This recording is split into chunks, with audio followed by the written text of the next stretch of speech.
1000 ವರ್ಷಗಳ ಹಿಂದೆ ಒಬ್ಬ ಸನ್ಯಾಸಿ ದೇವಾಲಯದ ಗೋಪುರದ ಮೇಲೆ ನಿಂತು ಕೂಗಿದರು, ಓಂ ನಮೋ ನಾರಾಯಣಾಯ.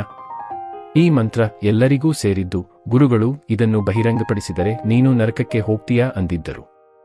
ಅದಕ್ಕೆ ಅವರು ಏನ್ ಹೇಳಿದ್ರು ಗೊತ್ತಾ? ನಾನೊಬ್ಬ ನರಕಕ್ಕೆ ಹೋದರೂ ಪರವಾಗಿಲ್ಲ, ಲಕ್ಷಾಂತರ ಜನ ಸ್ವರ್ಗಕ್ಕೆ ಹೋಗಲಿ. ಇವರು ಯಾರು? ಇವರೇ ಶ್ರೀ ರಾಮಾನುಜಾಚಾರ್ಯರು, ಸಮಾನತೆಯ ಮಹಾಯೋಗಿ. ನಮಸ್ಕಾರ, ಮತ್ತೊಮ್ಮೆ ಸ್ವಾಗತ. ಇವತ್ತಿನ ವಿಡಿಯೋದಲ್ಲಿ ನಾವು ನೋಡೋದು ವಿಶಿಷ್ಟಾದ್ವೈತದ ಸ್ಥಾಪಕರು, ಶ್ರೀ ವೈಷ್ಣವ ಧರ್ಮದ ಪ್ರವರ್ತಕರು ಮತ್ತು ಸಾಮಾಜಿಕ ಕ್ರಾಂತಿಯ ಹರಿಕಾರರು ಶ್ರೀ ರಾಮಾನುಜಾಚಾರ್ಯರ ರೋಚಕ ಜೀವನ ಕಥೆ. ವಿಡಿಯೋ ಇಷ್ಟ ಆದ್ರೆ ಲೈಕ್ ಮಾಡಿ, ಕೊನೆವರೆಗೂ ನೋಡಿ. ರಾಮಾನುಜರು ಹುಟ್ಟಿದ್ದು ಕ್ರಿ.ಶ. 1017ರಲ್ಲಿ ತಮಿಳುನಾಡಿನ ಶ್ರೀಪೆರಂಬದೂರಿನಲ್ಲಿ. ತಂದೆ ಕೇಶವ ಸೋಮಯಾಜಿ, ತಾಯಿ ಕಾಂತಿಮತಿ. 16ನೇ ವಯಸ್ಸಿಗೆ ಎಲ್ಲಾ ವೇದಶಾಸ್ತ್ರ ಕಲಿತು ಮುಗಿಸಿದ್ದರು.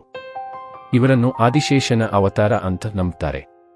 ಕಾಂಚೀಪುರದಲ್ಲಿ ಯಾದವ ಪ್ರಕಾಶ ಎಂಬ ಗುರುಗಳ ಹತ್ರ ಅದ್ವೈತ ಕಲಿಯೋಕೆ ಹೋದರು. ಆದ್ರೆ ಗುರುಗಳ ವ್ಯಾಖ್ಯಾನ ಒಪ್ಪದೇ ಇದ್ದಾಗ ಸತ್ಯದ ಹುಡುಕಾಟದಲ್ಲಿ ತಾನೇ ಹೊರಟರು. ಇದು ಮೊದಲ ಬಂಡಾಯ. ಶ್ರೀರಂಗನ್ನ ಯಾಮುನಾಚಾರ್ಯರು ರಾಮಾನುಜರನ್ನು ಉತ್ತರಾಧಿಕಾರಿ ಮಾಡೋಕೆ ಬಯಸಿದ್ದರು. ಆದ್ರೆ ರಾಮಾನುಜರು ತಲುಪೋ ಮುಂಚೆ ಅವರು ದೈವಾಧೀನರಾದರು. ಅವರ 3 ಮಡಚಿದ ಬೆರಳು ನೋಡಿ ರಾಮಾನುಜರು 3 ಪ್ರತಿಜ್ಞೆ ಮಾಡಿದರು. 1. ಬ್ರಹ್ಮಸೂತ್ರಕ್ಕೆ ಭಾಷ್ಯ ಬರೆಯೋದು. 2. ವಿಷ್ಣು ಸಹಸ್ರನಾಮ ಪ್ರಚಾರ. 3. ದಿವ್ಯ ಪ್ರಬಂಧನದ ವ್ಯಾಖ್ಯಾನ.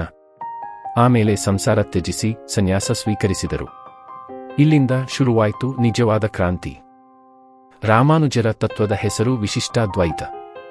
ಇದನ್ನು ತುಂಬಾ ಸರಳವಾಗಿ ಹೇಳೋದಾದ್ರೆ, ಜಗತ್ತಿನಲ್ಲಿ 3 ಸತ್ಯಗಳಿವೆ: ದೇವರು, ನಮ್ಮ ಆತ್ಮ ಮತ್ತು ಈ ಜಗತ್ತು. ಈ 3 ಬೇರೆ ಬೇರೆಯಾದ್ರೂ ದೇಹಕ್ಕೂ ಆತ್ಮಕ್ಕೂ ಇರೋ ತರ ಸಂಬಂಧ. ದೇಹ ಆತ್ಮವಿಲ್ಲದೆ ಇರಲ್ಲ, ಹಾಗೆ ಜಗತ್ತು ದೇವರಿಲ್ಲದೆ ಇರಲ್ಲ. ಅವರ ದೊಡ್ಡ ಸಂದೇಶ, ಎಲ್ಲಾ ಜೀವಿಗಳು ಭಗವಂತನ ಶರೀರ. ಅಂದ್ರೆ ಮೇಲು ಕೀಳು ಅಂತ ಯಾರೂ ಇಲ್ಲ, ಎಲ್ಲರೂ ಸಮಾನ. ಮೋಕ್ಷಕ್ಕೆ ದಾರಿ ಭಕ್ತಿ ಮತ್ತು ಶರಣಾಗತಿ ಅಷ್ಟೇ. ಗೋಷ್ಠಿಪೂರ್ಣರು ರಾಮಾನುಜರಿಗೆ ಓಂ ನಮೋ ನಾರಾಯಣಾಯ ಮಂತ್ರ ಹೇಳಿಕೊಟ್ಟು, ಇದನ್ನು ಯಾರಿಗೂ ಹೇಳಬೇಡ, ಹೇಳಿದ್ರೆ ನರಕ ಅಂದ್ರು. ಮರುದಿನ ರಾಮಾನುಜರು ಮಾಡಿದ್ದೇನು? ಊರ ಗೋಪುರ ಹತ್ತಿ ಎಲ್ಲರನ್ನೂ ಕರೆದು ಆ ಮಂತ್ರವನ್ನೇ ಬೋಧಿಸಿದರು. ಗುರುಗಳು ಕೋಪದಿಂದ ಕೇಳಿದಾಗ ಹೇಳಿದ್ರು, ನಾನೊಬ್ಬ ನರಕಕ್ಕೆ ಹೋದರೂ ಪರವಾಗಿಲ್ಲ ಗುರುಗಳೇ, ಈ ಲಕ್ಷಾಂತರ ಜನ ಉದ್ಧಾರ ಆಗ್ತಾರೆ. ಇಷ್ಟೇ ಅಲ್ಲ, ಶ್ರೀರಂಗಂ ದೇವಾಲಯದಲ್ಲಿ ಹರಿಜನರಿಗೆ ಪ್ರವೇಶ ಕೊಡಿಸಿದರು. ಇದಕ್ಕಾಗಿ ಅವರಿಗೆ ವಿಷ ಕೊಟ್ಟು ಕೊಲ್ಲೋಕೆ ಪ್ರಯತ್ನನೂ ಆಯಿತು.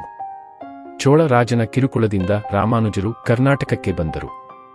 ಇಲ್ಲಿ ಹೊಯ್ಸಳ ದೊರೆ ವಿಷ್ಣುವರ್ಧನ ಆಶ್ರಯ ನೀಡಿದರು. ರಾಮಾನುಜರ ಪ್ರಭಾವದಿಂದ ವಿಷ್ಣುವರ್ಧನ ಜೈನ ಧರ್ಮದಿಂದ ವೈಷ್ಣವ ಧರ್ಮಕ್ಕೆ ಬಂದರು. ರಾಮಾನುಜರು ಕರ್ನಾಟಕಕ್ಕೆ ಕೊಟ್ಟ ಕೊಡುಗೆ ಏನು ಗೊತ್ತಾ? 1. ಮೇಲುಕೋಟೆಯ ಚಲುವನಾರಾಯಣ ದೇವಸ್ಥಾನ ಸ್ಥಾಪನೆ. 2. ಪಂಚನಾರಾಯಣ ಕ್ಷೇತ್ರಗಳು: ಮೇಲುಕೋಟೆ, ತೊಂಡನೂರು, ಬೇಲೂರು, ಗದಗು, ತಲಕಾಡು. 3. 12 ವರ್ಷ ಕರ್ನಾಟಕದಲ್ಲೇ ಇದ್ದು ವೈಷ್ಣವ ಧರ್ಮ ಪ್ರಚಾರ. ಇವತ್ತು ಮೇಲುಕೋಟೆಯ ವೈರಮುಡಿ ಉತ್ಸವ ಶುರುವಾಗಿದ್ದು ಇವರಿಂದಲೇ. ರಾಮಾನುಜರು 120 ವರ್ಷ ಬದುಕಿ 1137ರಲ್ಲಿ ಶ್ರೀರಂಗಂನಲ್ಲಿ ದೈವಾಧೀನರಾದರು. ಅವರು ಬರೆದ ಶ್ರೀ ಭಾಷ್ಯ ಇವತ್ತಿಗೂ ವೇದಾಂತದ ಮೇರು ಕೃತಿ.